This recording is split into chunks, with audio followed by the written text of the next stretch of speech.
प्यारे बच्चों, हिंदी द्वार ज्ञान का सागर चैनल में आपका स्वागत है। और अगर आपको वीडियो अच्छे लग रहे हैं तो आप इस चैनल को सब्सक्राइब ज़रूर कर लें। आप देखिएगा राइट हैंड साइड में बेल आइकॉन का बटन है, उसको दबा करके इस चैनल को सब्सक्राइब कर लें।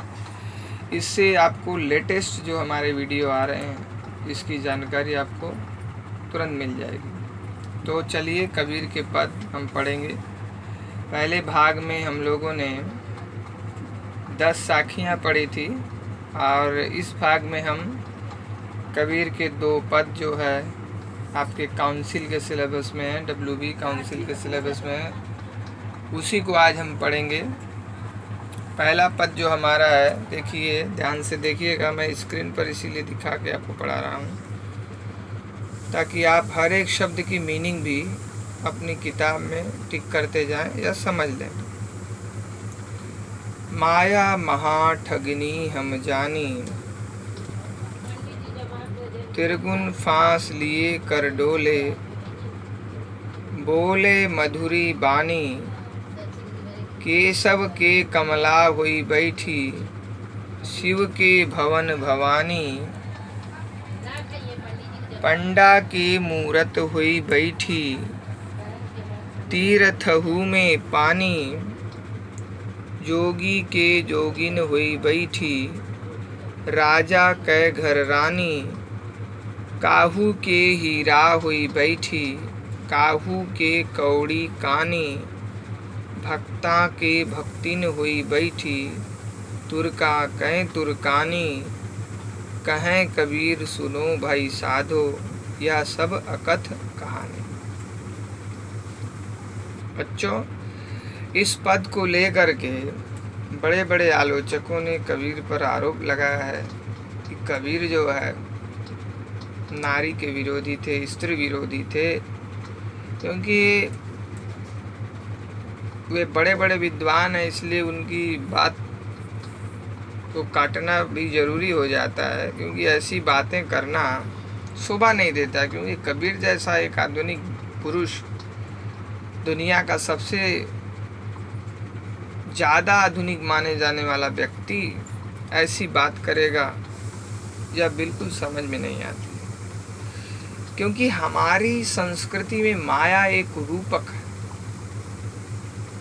माया का रूपक जो है आत्मा और परमात्मा के बीच में रखा गया है, और माया को हमेशा स्त्रीलिंग माना जाता है। अब किसी चीज़ को स्त्रीलिंग मान लेने का मतलब यह नहीं होता कि हम पूरे स्त्री समाज को कह रहे हैं, बल्कि वह एक प्रतीक है।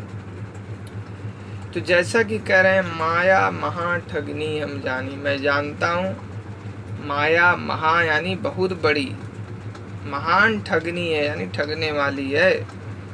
त्रिगुण फांस लिए कर डोले, त्रिगुण यानी त्रिगुण, हमारे यहाँ 3 गुण माने गए हैं, सत्व रज और तम या तामस। सत्व रज और तामस, रज को राजस भी कहते हैं। सत्व यानी सत्यशील व्यक्तियों का जो गुण है, जो सतयुग के लोगों में ज़्यादा था, हमारी मान्यताओं में जो है, मिथ्स में है। और राजस यानी जो उससे थोड़ा कम स्तर का है, और तामस सबसे कम स्तर का, कमतर है। तो इन तीनों गुण के 3 देवता, सत्व गुण के देवता आपके भगवान विष्णु हैं, राजस गुण के देवता ब्रह्मा जी हैं, और तामस गुण के देवता शंकर जी। तो जो माया है, इस माया ने तीनों गुणों का पास अपने हाथ में ले रखा। ये त्रिगुण पास ले करके अपने हाथ में डोलती यानी चलती है। बोले मधुरी बानी, मीठी बानी बोलती, यानी इससे सभी आकृष्ट होते हैं, आकर्षित हो जाते हैं। ठीक है, फिर से आप देख लीजिए, त्रिगुण फांस लिए कर डोले, यानी जीव जो है उसके साथ तीनों गुण सत्व रज और तम, इसका फंदा जो है ले करके वो डोल रही है, इसमें जीवात्मा को फंसाए हुई और मीठी वाणी बोलती है। अब यहाँ पे कह रहे हैं केशव के कमला हुई बैठी। केशव यानी विष्णु के घर, कमला यानी कमला लक्ष्मी हो करके बैठी है।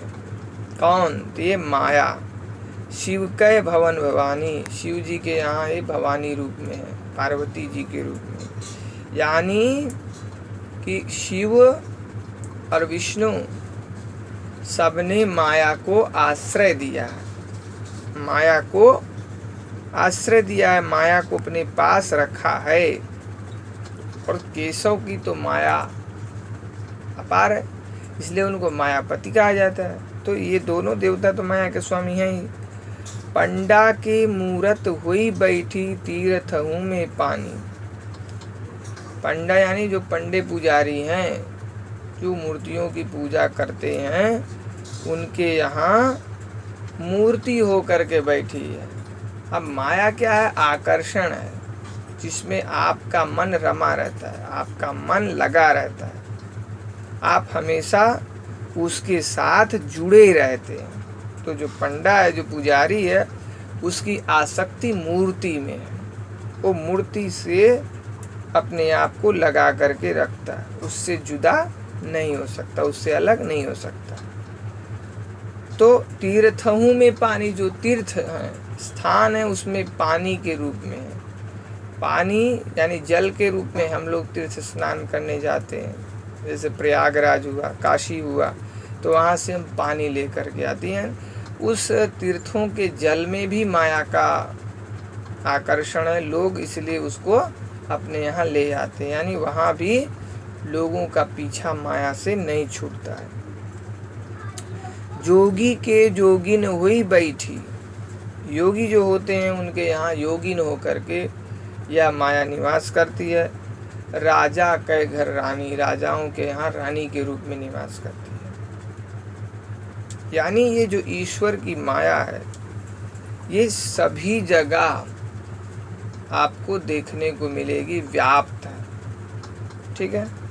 काहू के हीरा हुई बैठी, काहू के कौड़ी कानी। किसी के यहाँ यह माया हीरा रूप में है। हीरा एक कीमती पत्थर है, डायमंड। काहू के कौड़ी कानी। कौड़ी उस जमाने में, कबीर के जमाने में चलता था, एक करेंसी थी। तो किसी के यहाँ कौड़ी बन करके बैठी है। भक्ता की भक्तिन हुई बैठी। जो भक्त लोग हैं उनकी भक्तिन यानी उनकी स्त्री के रूप में माया है। तुर्का के तुर्कानी, तुर्कों के यहाँ, मुसलमानों के यहाँ उनकी पत्नी मुसलमानी के रूप में। तो इस तरह अगर ले लिया जाए अर्थ एक तरफा कि केवल स्त्री को टारगेट कबीर कर रहे हैं कि स्त्री स्त्री स्त्री, इस तरह के रेट लगाना ठीक नहीं है। इसमें पूरे माया के आवरण की बात की जा रही है। ये माया का आवरण सबके पास है, केवल यहाँ स्त्री का प्रतीक, स्त्री को नहीं कहा गया। अगर स्त्री कहा जाता तो भाई फिर कबीर क्यों कहते कि तीर्थहु में पानी? फिर पंडा के यहाँ मूर्ति की बात क्यों करते? क्योंकि मूर्ति तो स्त्री नहीं है। पंडा का पत्नी के रूप में, स्त्री के रूप में मूर्ति से कोई नाता नहीं है। और तीर्थों के पानी का भी स्त्री रूप में कोई नाता नहीं है। तो ये दो पंक्तियां ही तो पहले ही बता दे रही हैं कि ये भाई स्त्री विरोधी नहीं है। और इसी तरह काहू के हीरा हुई बैठी, अगर उनको स्त्री ही कहना होता तो ये दो लाइन क्यों लिखते कि भाई पंडा के मूरत हुई बैठी तीर्थों में पानी, काहू के हीरा हुई बैठी काहू कौड़ी कन्या। ऐसी बात वे क्यों करते? सीधे सीधे स्त्री पर ही बात करते। तो ये प्रतीक है, इस प्रतीक को ना समझने वाले लोग कह देते हैं कि कबीर स्त्री विरोधी थे। तो कहें कबीर सुनो भाई साधु। कबीर कहते हैं ये साधुओं सुनो, यह सब अकथ कहानी। अकथ यानी जो कही नहीं जा सके, ऐसी अकथ कहानी है ये। किसकी कहानी? तो माया की कहानी। यानी माया बहुत व्यापी है, यानी माया ने किसी को भी नहीं छोड़ा है, चाहे जिस रूप में हो, देवता मनुष्य सभी माया के पास में बंधे हुए। क्योंकि कबीर निरंजन ब्रह्म को मानते हैं, निराकार ब्रह्म को मानते हैं। तो उनकी दृष्टि में ये जो देवता हैं, ब्रह्मा विष्णु शिव जैसे देवता, ये भी उस पास या बंधन में बंधे हुए हैं, कोई इससे मुक्त नहीं है। छोटे से छोटा जीव भी इस बंधन में पड़ा हुआ है। ठीक है, तो यहाँ पर जो कठिन शब्द है मैंने उसका अर्थ बता दिया है पढ़ाते हुए, लेकिन फिर भी मैं बता दे रहा हूँ। महा यानी महान, त्रिगुण यानी त्रिगुण, सत्व रज और तम। केशव, केशव यानी केशव भगवान विष्णु, कमला यानी कमला लक्ष्मी, शिव यानी शिव जी शंकर जी, और भवानी यानी पार्वती जी। इसके बाद मैंने बताया कौड़ी उस जमाने की करेंसी थी। तुर्का यानी मुसलमान लोग, तुर्कानी यानी उनकी पत्नियां। ठीक है, और दूसरा पढ़े, झूठे तन को क्यों गरबावे, मरे तो पल भर रहन न पावे, खीर खांड घृत पिंड समारा, प्राण गए लय बाहरी जारा, जी सिर रचि रचि बांधत पागा, सो सिर चंचु समारही कागा, हाड़ जरे जैसे लकड़ी झूरी, केस जरे जैसे तृण कै कूरी, कहें कबीर नर अजहु न जागे, जम का दंड मूड मही लागे। ये रामायणी से, रामायणी यानी जो रामायण की चौपाइयों के आधार पर जो बनाया गया है उसको रामायणी कहते हैं। जैसा कि मैंने पहले ही बता दिया, कबीरदास जी पढ़े लिखे नहीं थे, अनपढ़ थे, तो अपने अपने हिसाब से कहते थे। तो ये चौपाई छंद में उन्होंने अपनी बात कही है, तो उनके शिष्यों ने इसका संकलन रामायणी के नाम से कर दिया। तो ये रामायणी का है कि झूठे तन को क्यों गर्भावे, यानी ये जो शरीर है इंसान का, मनुष्य का शरीर है, इस पर ये झूठा यानी नश्वर है, नष्ट हो जाने वाला है, इस पर क्यों गर्व कर रहे हो, क्यों घमंड कर रहे हो। मरे तो पल भर ही रहन न पावे, अगर ये शरीर मृत हो जाता, इसमें से आत्मा निकल जाती है, तो यह क्षण भर के लिए भी रहने नहीं पाता। हम लोग जानते हैं कोई मर जाता है तो फिर उसको काफ़ी देर तक इंतजार नहीं किया जाता, उसको तुरंत हटा दिया जाता है। खीर खांड घृत पिंड संवारा, प्राण गए लय बाहर जारा। कह रहे हैं जिस शरीर को हमने खीर यानी दूध, खांड यानी चीनी, घृत यानी घी, पिंड यानी यही शरीर, खीर खांड घृत पिंड संवारा, इस पिंड को, इस शरीर को हम खीर यानी दूध से, क्षीर बोलते हैं संस्कृत में, देश भाषा रूप में उसको खीर कहते हैं। खांड यानी चीनी, चीनी दूध घी से हमने इस शरीर को संवारा, लेकिन जब प्राण गए, प्राण निकल जाते हैं, तो लय बाहर ही जारा, उसको बाहर ले जा कर के जला दिया जाता है। जी सिरी रचि रचि बांधत पागा, जिस सिर पर के रच रच के यानी बड़ा जत्न करके, पागा यानी पगड़ी, टर्बन जिसको बोलते हैं अंग्रेजी में, बांधा जाता है। सो सिरु चंचु समारही कागा, उसी शीश को, उसी सिर को मर जाने पर कौवे, चंचु यानी अपनी चोंचों से संवारते, यानी आप जानते हैं कि मृत लोगों के ऊपर या कोई भी मृत जीव हो, उसके शरीर पर कौवे जो है ना देखने पर आघात करने लगते हैं, चोंच मारने लगते हैं। हाड़ जरे जैसे लकड़ी झूरी, जैसे झूरी यानी सूखी हुई लकड़ी जैसे जलती है, वैसे ही हाड़ यानी हड्डी, हड्डी जलने लगती है। केस जरे जैसे तृण कै कूरी, जो केस हैं, जो बाल हैं, वे तृण यानी तृण, घास, घास के कूरी यानी कुरावन, यानी उसका बंडल, जैसे घास का बंडल जलता है वैसे शीश के बाल जो है जलने लगते हैं। कहें कबीर नर अजहू न जागे, जम का दंड मूड मही लागे। कबीर कह रहे हैं कि हे इंसान, अगर आज भी तुम नहीं जगे हो तो यम का जो दंड है तुम्हारे मूड यानी सिर पर पड़ेगा, तुम्हारे सिर पर यम का दंड पड़ेगा, यानी तुम इस बंधन में, जन्म मरण के बंधन में पड़े रहोगे। तो इस पद के माध्यम से कबीरदास जी ने संसार की नश्वरता के बारे में बताया, इस मानव देह की दुर्लभता के बारे में बताया कि ये मानव देह बड़े जत्न से मिलती है, बड़े प्रताप से मिलती है, इसलिए इस शरीर को पा करके जो काम करना है, जो ईश्वर का भजन करना है, उसी को हमें करना है। हमें सजग रहना है, नहीं तो फिर इस आवागमन से, जन्म मृत्यु के बंधन से छुटकारा नहीं मिलने वाला। इसीलिए कहें कबीर न रजहू न जागे, जम का दंड मूढ़ मही लागे। जगना यानी चेतन हो जाना, चिता जाना। ठीक है, तो अद्वैतवाद में आदि शंकराचार्य ने जैसे लिखा है, पुनरपि जन्मम पुनरपि मरणम पुनरपि जननी जठरे शयनम भज गोविंदम भज गोविंदम गोविंदम भज मूढ़मते। यानी ईश्वर को भजो, क्योंकि ये जो जन्म है बार बार होगा। पुनरपि जन्मम, फिर से जन्म लीजिएगा। पुनरपि मरणम, फिर से मरिएगा। पुनरपि जननी जठरे शयनम, फिर से माँ के गर्भ में हम लोग आएंगे, सोएंगे। ठीक है, और भज गोविंदम गोविंदम भज मूढ़मते। अरे मूर्ख, गोविंद को भजो। वही अद्वैतवाद का कबीर पर प्रभाव यहाँ दिखाई पड़ता है, उसी अद्वैतवाद का, जिसके चलते हुए कह रहे हैं कि परमात्मा का नाम, ईश्वर का नाम सबसे बड़ा है, उसी को भजो। इस संसार के नश्वरता के चक्कर में मत पड़ो। ठीक है, यहाँ फिर मैं कठिन शब्द के बारे में बता दूँ।